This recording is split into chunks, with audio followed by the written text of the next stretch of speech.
Hello again and welcome back. Have you ever been in a conversation when you felt there was someone else in the room who was influencing the discussion, but who you couldn't speak to directly? I remember one particular incident when I was in a negotiation situation and I was presented with an ultimatum. This immediately put me in a confrontational situation with my interlocutor. Would I submit or retaliate with a counter-proposal or threat of my own? Well, happily I found a third alternative. At the time we were both working for large organisations and were therefore part of a wider system. With that in mind, I sidestepped the immediate challenge and asked a friendly question. "So who's putting you under pressure to get a result here?" I asked.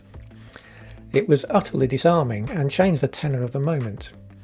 Instead of being protagonists, we quickly found we were allies against a common problem. Not only did we find an immediate solution that satisfied our superiors, but we were also able to support a highly successful wider system change that benefited all the parties involved. This happened because we were able to give articulation to a voice that wasn't in the room, a voice that had its own concerns, genuine ones, that needed to be addressed. The challenge of trying to give articulation to hidden voices isn't new. But the new world of the pandemic is a wonderful opportunity to bring some of these voices into the open. And after all, the better we understand each other, the more likely we are to find the common ground we need to make progress, how we can meet mutual needs. And mutual understanding is a powerful basis on which to strengthen relationships. And on stronger relationships we can build more significant and lasting achievements. So our life hack this week is based on this analogy. Shall we learn to dance together? Personally, I'm not a great dancer. I have a poor sense of balance and a quirky sense of rhythm. Dancing with me is a risk. You need to be prepared to have me step on your toes from time to time. On the other side of it, I really don't want to stand on your toes, and that makes me more cautious and less confident on the dance floor. If I knew you didn't mind the odd misstep, we would probably learn the dance much quicker and with less pain. It would also help us both if we could have a preview of the steps we will each be taking, so as to help us better coordinate our moves. And, drawing on my anecdote from the beginning of the podcast, building relationships is always easier if you have a common enemy or a common challenge.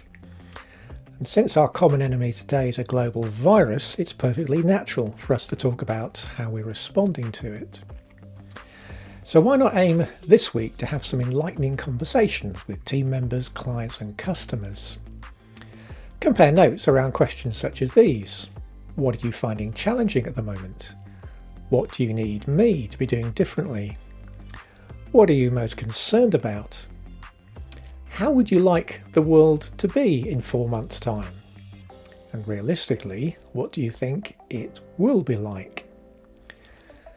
Purely transactional conversations may feel safe, but can miss the point if they're based on a world that isn't there anymore. Think back to our exploration of doing what you've always done and not getting what you've always got. Compare notes with others on how your respective priorities are changing. 3 months ago, just staying safe may have been the absolute number one issue around which all others revolved. If people feel they've worked that one out, what does their new priority order look like?